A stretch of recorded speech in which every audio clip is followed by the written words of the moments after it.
Hello दोस्तों, मैं राकेश आपके अपने YouTube चैनल क्लास 10 का दम में स्वागत करता हूं। आज का वीडियो हम देखेंगे हाइट एंड डिस्टेंस पे। इससे पहले हम कुछ बात आप लोगों को बताना चाहता हूं। अभी तक जो हम वीडियो डाले हैं 9 पार्ट डाले हैं, टोटल 9 वीडियो डाले हैं। वह 9 वीडियो जो है आपके त्रिकोणमिति पे था। 8.1 से लेके 8.4 तक चैप्टर विथ एग्जाम्पल। और आज का जो वीडियो होगा, पहले हम देखेंगे हाइट एंड डिस्टेंस का बेसिक। पूरे बेसिक देखेंगे। अगर आप बेसिक समझ गए तो क्वेश्चन में कुछ ज़्यादा रहता नहीं है। ठीक, बेसिक यानी थ्योरी अगर इसका समझ गए तो फिर क्वेश्चन बहुत आसानी से बनेगा और बहुत ही ईमानदारी से आप इसको देखिएगा, आराम से क्वेश्चन बनेगा। ठीक है, तो चलिए हम कलर चेंज कर लेते हैं और कलर चेंज करने के बाद बताते हैं। ठीक है, क्या क्या चीज़ आपको ध्यान रखना। इस चैप्टर का नाम आपको लिख कर आएगा सम एप्लीकेशंस ऑफ त्रिकोणमिति, यानी उसी को हम हाइट एंड डिस्टेंस कहते हैं। ठीक है, अब देखिए इसमें दो तीन बात आता है। सबसे पहले दो कोण की चर्चा होती है, दो कोणों की चर्चा होती है। एक का नाम होता है उन्नयन कोण और एक का नाम होता है अवनमन कोण। ठीक है, एक का नाम क्या हो जाता है उन्नयन कोण और एक का नाम होता है अवनमन कोण। जो हिंदी मीडियम के स्टूडेंट हैं उनको मालूम होगा उन्नयन कोण अवनमन कोण, और जो इंग्लिश मीडियम के स्टूडेंट हैं उनको मालूम होगा angle of elevation, angle of elevation. और ये होता है एंगल ऑफ एक मिनट, एंगल ऑफ डिप्रेशन। ठीक है,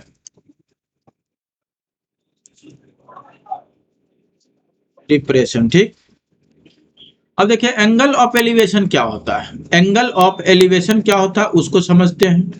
जैसे मान लीजिए ये आपका ग्राउंड यानी क्षैतिज तल है। यह आपका क्षैतिज तल है जिसको हम जमीनी स्तर कहते हैं। ठीक है, यह आपका क्षैतिज तल है और यहाँ पे हम मान लेते हैं कोई एक मीनार है। यहाँ पर आपका क्या है, कोई एक मीनार है। ठीक, ध्यान रखिएगा फिगर को, थोड़ा सा आप ध्यान रखिएगा। फिगर हाथ उतना सटीक बैठता नहीं है। ये आपका क्या है, मीनार है। ठीक, और ये क्षैतिज तल कहते हैं। जनरली इसका नाम क्या होता है, क्षैतिज तल होता है। ठीक है, हॉरिजॉन्टल प्लेन कहते हैं। ठीक, और यहाँ पे कोई ऑब्जर्वर है, कोई ऑब्जर्वर है। ठीक है, यहाँ पे क्या है, कोई ऑब्जर्वर है। ठीक, यहाँ आपका जो है देखने वाला है और यहाँ पे कोई वस्तु है। ठीक, इस पॉइंट पे क्या है, कोई ऑब्जेक्ट है। इस पॉइंट पे कोई ऑब्जेक्ट है और यहाँ से कोई व्यक्ति देख रहा है। ठीक है, यानी हम पॉइंट का नाम देते हैं ओ फॉर ऑब्जेक्ट और यह ऑब्जर्वर दे देते हैं, यहाँ पे ए दे देते हैं और यहाँ पे क्या देते हैं, बी। यानी ए पॉइंट पे कोई व्यक्ति है, कोई दर्शक है, यानी कोई व्यक्ति या कोई दर्शक है और ओ पॉइंट पे कोई वस्तु रखा हुआ। ठीक है, तो ए पॉइंट पे कोई व्यक्ति ओ पॉइंट को देख रहा है। तो बताइए अगर नीचे से ऊपर देखेगा, नीचे से अगर ऊपर देखेगा, ठीक है, नीचे से अगर हम वो वस्तु ऊपर रखा हुआ अगर हम ऊपर देखेंगे तो हमारी नज़र को क्या करना होगा, उठाना पड़ेगा। और जब नज़र उठाएंगे तो ऊपर वस्तु को देख पाएंगे।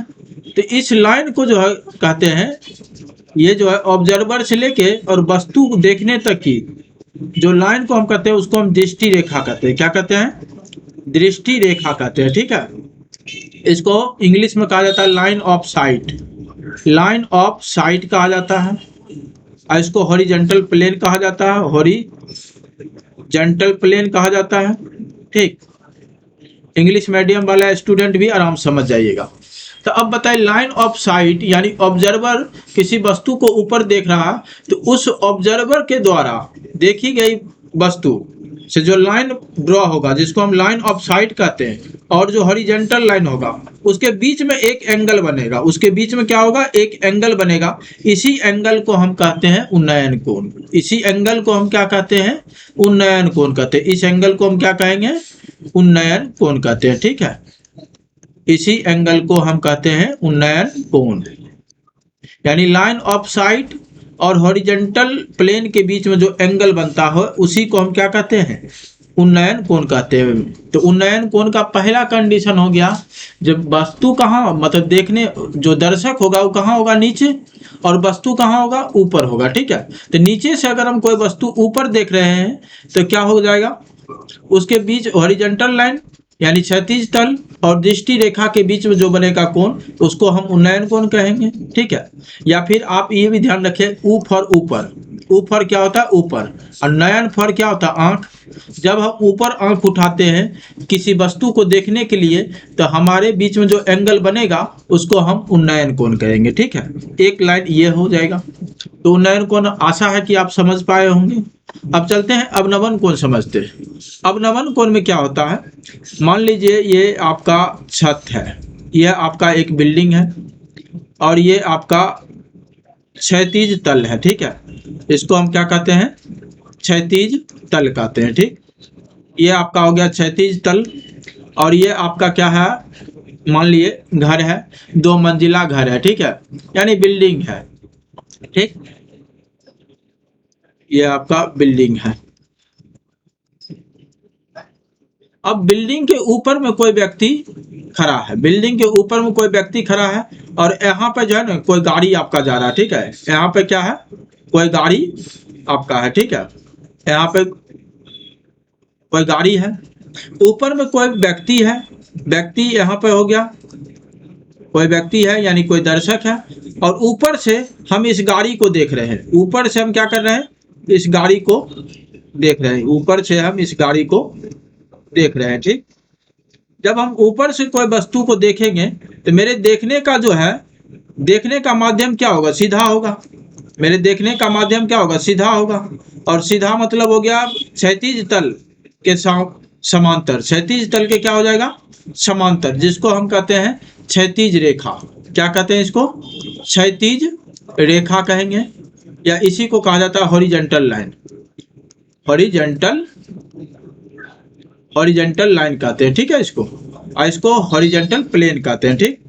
अब देखिए इसका ये जो है, ये लाइन जो देख रहे हैं आप, व्यक्ति और बसों के मिलाने वाला लाइन जो है, यहाँ जो व्यक्ति देख रहा है, बस को देख रहा है, तो इसी को हम क्या कहते हैं, दृष्टि रेखा, दृष्टि रेखा, अर्थात लाइन ऑफ साइट कहते हैं, ठीक है। तो इसका देखने का जो दृष्टि था वो क्षैतिज रेखा में देखता, सामने देखने का काम था। लेकिन यह बस को क्या कर रहा, नीचे देख रहा है। नीचे मतलब क्या कर रहा, नीचे अपने आंख की पलक को क्या कर रहा, नीचे झुका रहा, ठीक है। यह नीचे देख रहा था। इसके बीच में जो एंगल बनेगा, इसके बीच में जो एंगल बनेगा, उसी को हम क्या कहते हैं, अवनमन कोण पर, उसी को हम क्या कहेंगे, अवनमन कोण कहते हैं, ठीक है। तो यह अवनमन कोण हो गया। और ये लाइन और ये लाइन आपस में क्या है, समांतर है।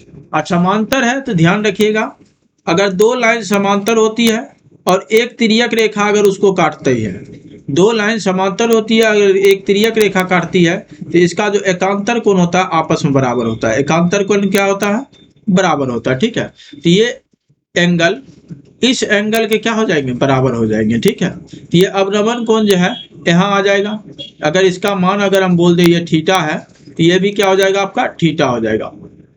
तो इस केस में हम कह सकते हैं अवनमन कोण जो है वह बराबर हो गया किसके, एक तरह से उन्नयन कोण के, उन्नयन कोण के क्या हो गए, बराबर हो गए, ठीक है।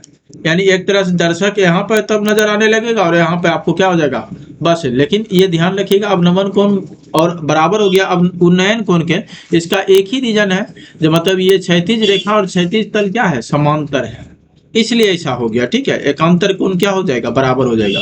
जब दो समांतर लाइन के बीच एक तिर्यक रेखा खींची जाती है तो उसका एकांतर कोण क्या होते हैं, बराबर होते हैं, ठीक है। इस माध्यम से हम लोग क्या किए, बराबर किए। तो आशा है आप अवनमन कोण और उन्नयन कोण को समझ पाए होंगे। लाइन ऑफ साइट क्या होता है, हॉरिजॉन्टल लाइन क्या होता है, हॉरिजॉन्टल प्लेन क्या होता है, इसको आप भली बात ही समझ पाए होंगे, ठीक है। अब अगला इसमें देखते हैं क्या हमको जरूरत पड़ेगा। क्या है कि आप बोर्ड एग्जाम के दृष्टिकोण से पढ़ रहे हैं, तो कहीं न कहीं आपको क्या करना पड़ेगा, डिटेल में क्वेश्चन को सॉल्व करना पड़ता है, ठीक है। चलिए आगे देखते हैं क्या जरूरत पड़ेगा। अब यहाँ पे देखिए थीटा के अकॉर्डिंग कभी तीन भुजा रहता है। जनरली जब भी कोई मीनार खड़ा होगा वो किसी जमीन पे खड़ा होगा, ठीक है। और नीचे से कोई व्यक्ति या तो मीनार की ऊंचाई को देखेगा, और नहीं तो किसी बिल्डिंग पे खड़ा होगा तो वहां से किसी नीचे अगर देखेगा कोई वस्तु को देखेगा, किसी व्यक्ति को देखेगा, चलती हुई गाड़ी को देखेगा, यही सब देखेगा। तो यानी लाइन ऑफ साइट बनेगा तो एक त्रिभुज का निर्माण हो जाएगा, और जब एक त्रिभुज का निर्माण हो जाएगा तब हमको किसी दो भुजा दिया रहेगा, किसी एक भुजा दे के एक एंगल दे देगा, एक भुजा और एक एंगल दे देगा, या फिर दो साइड दे देगा, तो आपसे पूछेगा एंगल क्या होगा, या एंगल दे के बोल किसी बिल्डिंग, कभी बिल्डिंग की ऊंचाई पूछ लेगा, या बोल देगा बिल्डिंग का जो आधार है वह जहां से आप कोई व्यक्ति ऊपर की वस्तु देख रहा है उसके बीच का दूरी क्या है। इस टाइप का क्वेश्चन आपसे जनरली बनाता है। तो ध्यान रखिएगा, जब कर्ण और लंब के बीच में बात करें, कर्ण और लंब अगर दिया रहे, ठीक है, कर्ण और लंब दिया रहे, या कर्ण और लंब के बीच में संबंध अगर दिखाना, मतलब मालूम चल रहा है क्वेश्चन में कर्ण और लंब के बीच में संबंध बताना होगा, तो आप वहां पर ध्यान रखिएगा साइन थीटा या कॉसेक थीटा का प्रयोग कीजिएगा। ठीक है, साइन थीटा या कॉसेक थीटा का प्रयोग कीजिएगा। उसी तरह कर्ण या आधार, कर्ण या आधार के बीच में अगर बात होगी, कर्ण और आधार के बीच में, तो ध्यान रखिएगा कॉस थीटा या सेक थीटा का हम यूज करेंगे। और लंब या आधार, लंब या आधार आपको समझ में आएगा। लंब और आधार दिया हुआ, यहां से एंगल निकालना है तो आप टेन थीटा या किसका प्रयोग करेंगे, कॉट थीटा का प्रयोग करेंगे। तो जनरली सबसे ज्यादा जो यूज होता है ये वाला सेक्शन सबसे ज्यादा यूज होता है। ठीक है, सबसे ज्यादा जो यूज होता है, एक मिनट रुक जाइए, सबसे ज्यादा जो यूज होता है ये वाला सेक्शन आपका यूज होता है। ठीक है, साइन थीटा, कॉस थीटा और टेन थीटा सबसे ज्यादा यूज होने वाला है। ठीक है, और उसके बाद आपका कॉट थीटा यूज होता है। ठीक, इतना बात अगर आप समझ गए हैं तो क्वेश्चन आराम से समझिएगा, कहीं कोई दिक्कत ना आएगा। लेकिन ध्यान रखिएगा 0 डिग्री, 30 डिग्री, 45 डिग्री, 60 डिग्री और 90 डिग्री का वैल्यू बहुत अच्छा से याद होना चाहिए। 0 डिग्री तो नहीं, 30 और 60, 45, 30, 60, 45, तीन का मान तो बहुत अच्छा से याद होना चाहिए। ठीक है, ये एकदम दिमाग में जरूर रखिएगा। ठीक, तो चलते हैं आज का इस हाइट एंड डिस्टेंस टॉपिक का सबसे पहला क्वेश्चन जो एग्जाम्पल है, और एग्जाम्पल को सॉल्व करते हैं। ठीक है, देखिएगा क्वेश्चन अगर आपको दिखने में थोड़ा प्रॉब्लम होगा तो जरूर अपना कमेंट कीजिएगा, हम क्वेश्चन को तब लिख देंगे। कहता है, ऐसे हम क्वेश्चन पढ़ देते हैं लाइन बाय लाइन। कहता है धरती पर एक मीनार ऊर्ध्वाधर खड़ी है। ठीक है, धरती पे बोला है एक मीनार जो है ऊर्ध्वाधर खड़ी है। तो पहला नंबर तो हम धरती बना लिए। ठीक है, एक मिनट रुक जाइएगा, ये हम क्या किए, सबसे पहले धरती बना लिए।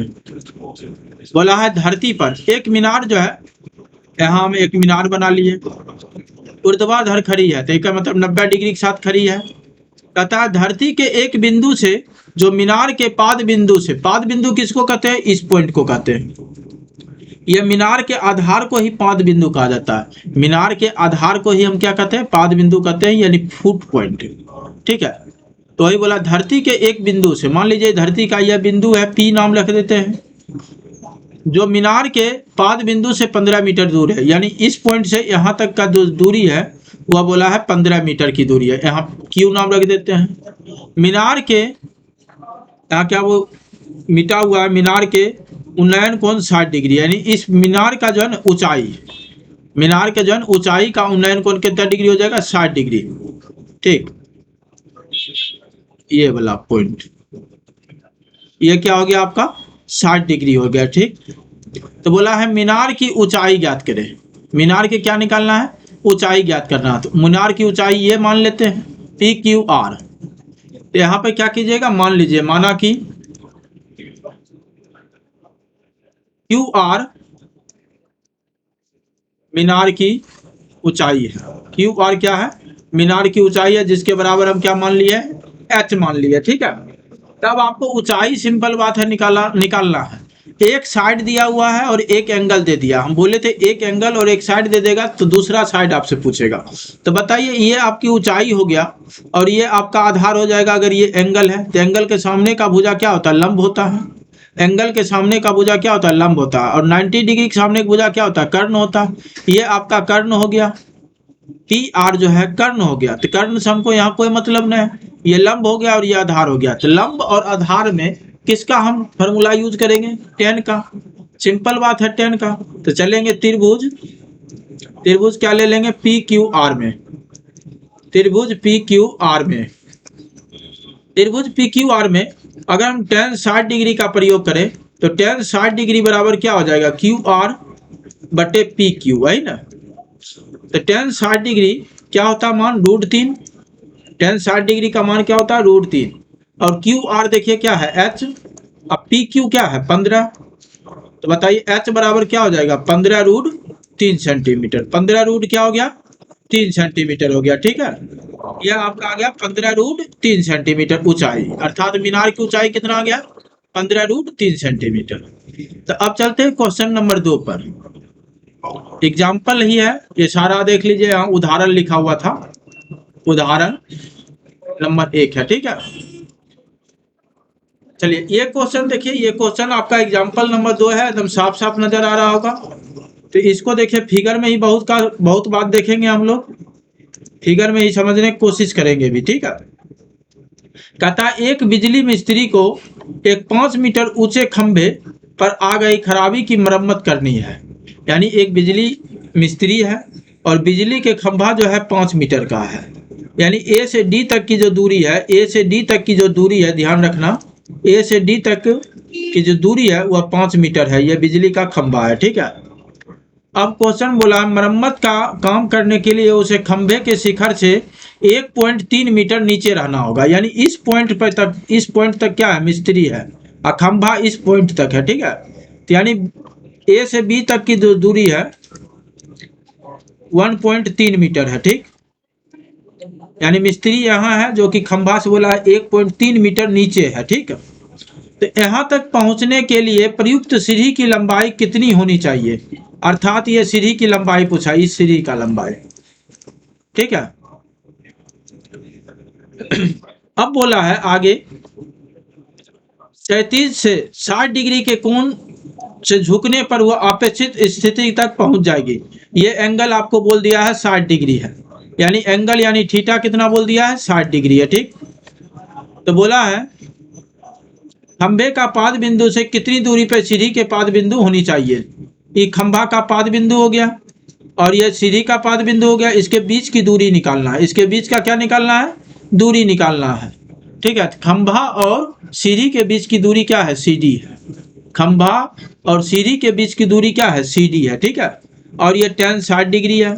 अब बताइए पूरा ए से डी तक की दूरी 5 मीटर है, ए से डी तक की दूरी 5 मीटर है और ए से बी तक की दूरी 1.3 मीटर है।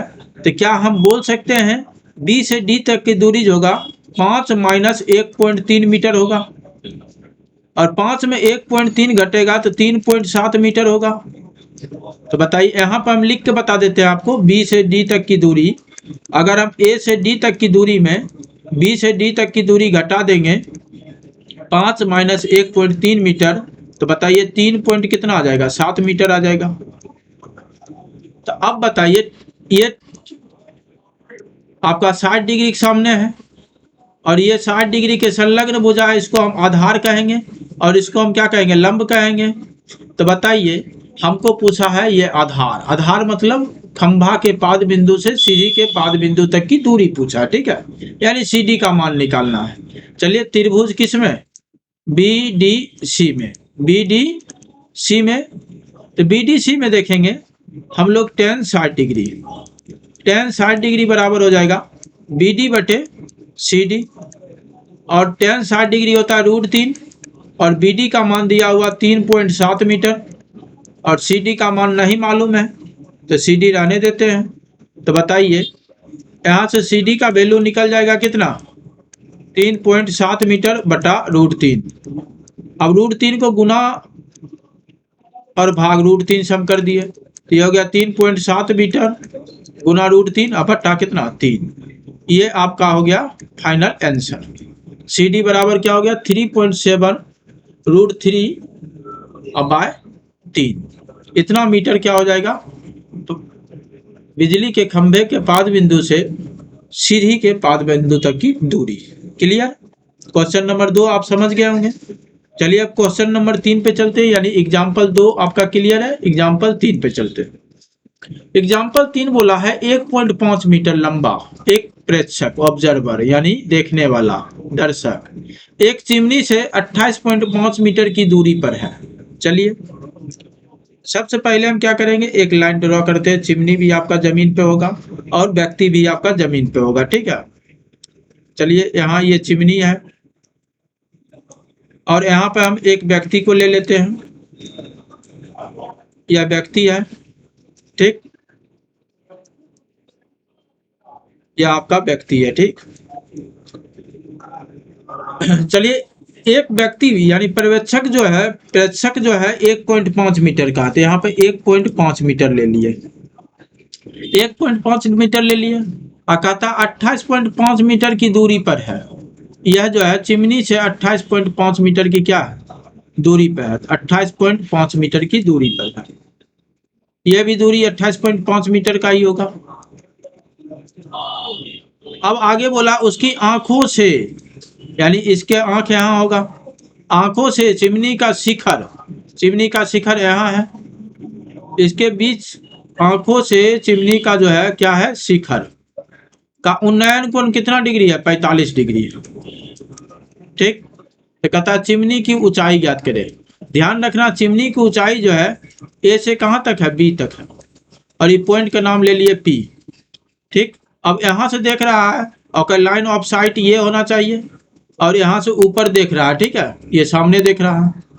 तो हम पहले ए से पी तक की दूरी निकाल लेंगे, और पी से बी तक की दूरी तो हमको मालूम है, अगर ये पॉइंट जो है आपका, ये पॉइंट 1.5 है, तो ये भी पॉइंट क्या होगा, 1.5 मीटर ही होगा, ठीक। तो चलिए चिमनी की ऊंचाई हम क्या मान लिए, एच। हम लेट कर लिए height of chimney, height of chimney कितना मान लिया, एच मीटर, ठीक। चलिए अब क्या करेंगे, त्रिभुज ए पी, और यहाँ पे नाम कुछ भी रख दीजिए, क्यू नाम रख देते हैं, यहाँ 90 डिग्री बनेगा। In triangle A P Q में,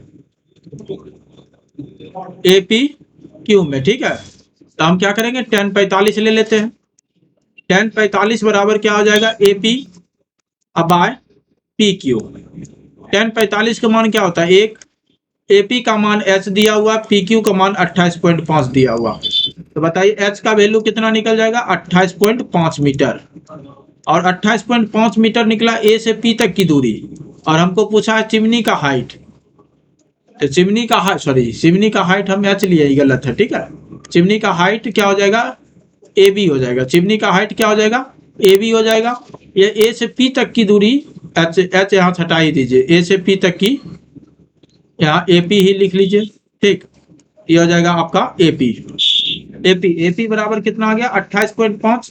तो बताइए चिमनी ऑफ हाइट यानी ए बी आपको निकालना है। तो ए बी क्या हो जाएगा, ए से पी तक की दूरी और पी से बी तक की दूरी।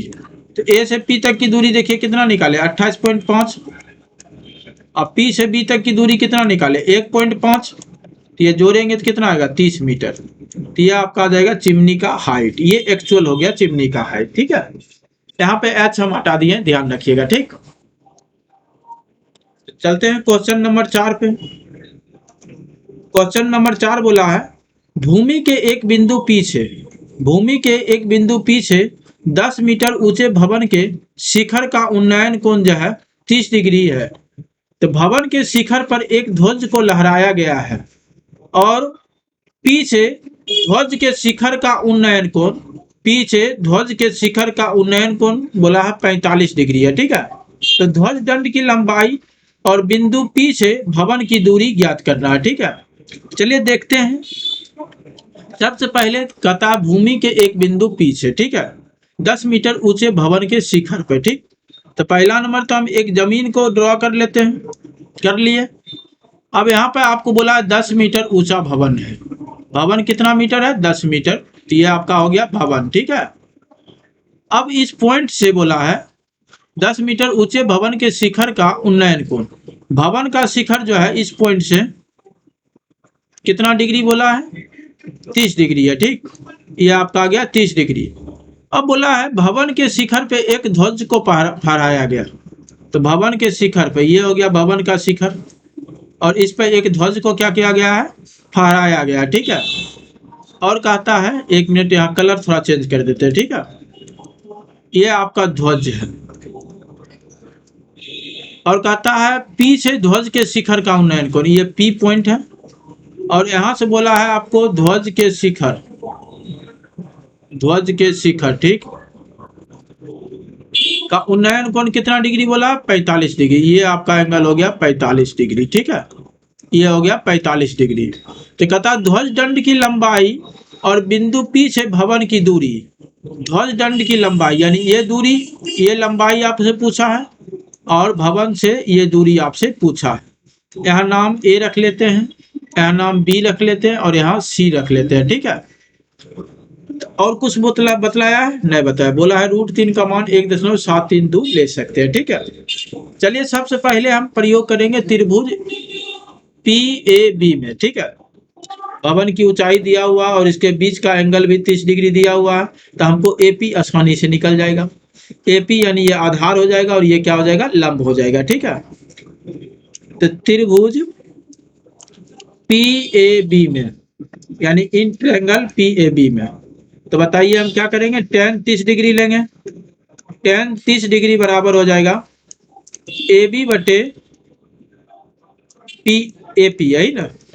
तो बताइए tan 30 का मान होता है 1/√3, और AB आपका दिया हुआ 10, और AP नहीं मालूम है, ठीक है, AP आपको नहीं मालूम है, तो √3 इधर जाएगा, तो AP बराबर हो जाएगा कितना, 10 गुना 1.732। क्यों लिखे हैं 1.732, क्या है कि √3 का मान यहाँ दिया हुआ, ठीक है, और 10 से गुना करेंगे तो आएगा 17.32 मीटर, मीटर ही बोला, हाँ मीटर बोला, ठीक है। अब बताइए, अब त्रिभुज हम ले लेते हैं PAC में, PAC तो बताइए कितना डिग्री लीजिएगा PAC में, tan 45। अगर tan 45 डिग्री लेंगे तो 45 डिग्री के सामने वाला जो साइड होगा वह पूरा AC हो जाएगा, पूरा क्या हो जाएगा AC, और उसका आधार जो है वह क्या हो जाएगा AP हो जाएगा। अब बताइए tan 45 तो 1 होता है, और AC अगर आप ध्यान से देखिएगा तो AC जो है वो आपका है AB plus BC, AB plus क्या है BC है, अब बाय AP अब इधर चला आएगा, और AB हम जानते हैं 10 दिया हुआ है, और BC है ध्वज की ऊंचाई, और AP का मान दिया है 17.32 मीटर हम निकाल चुके हैं, देखिए यहाँ, अब प्लस 10 इधर आएगा तो क्या होगा -10 बराबर क्या हो जाएगा BC, ठीक है। तो BC बराबर आ जाएगा 7.32 मीटर, 7 कितना 32 मीटर, और BC क्या है ध्वज की ऊंचाई, ध्वज की ऊंचाई, और AP क्या था P बिंदु से भवन तक की दूरी, P बिंदु से भवन तक की दूरी। तो आज के वीडियो में हम एग्जाम्पल 7 तक ही रहने देते हैं, और मिलते हैं अगले वीडियो में, यानी 3 वीडियो आपका हाइट एंड डिस्टेंस पे आएगा, और 3 वीडियो में आपका पूरा हाइट एंड डिस्टेंस खत्म हो जाएगा। आप अगर तीनों वीडियो फॉलो कर लीजिएगा तो एक क्वेश्चन आपका जो है 5 नंबर में इस वीडियो से जरूर रहेगा, और उसके अलावा ऑब्जेक्टिव तो रहेगा ही। तो आज के लिए इतना ही, धन्यवाद।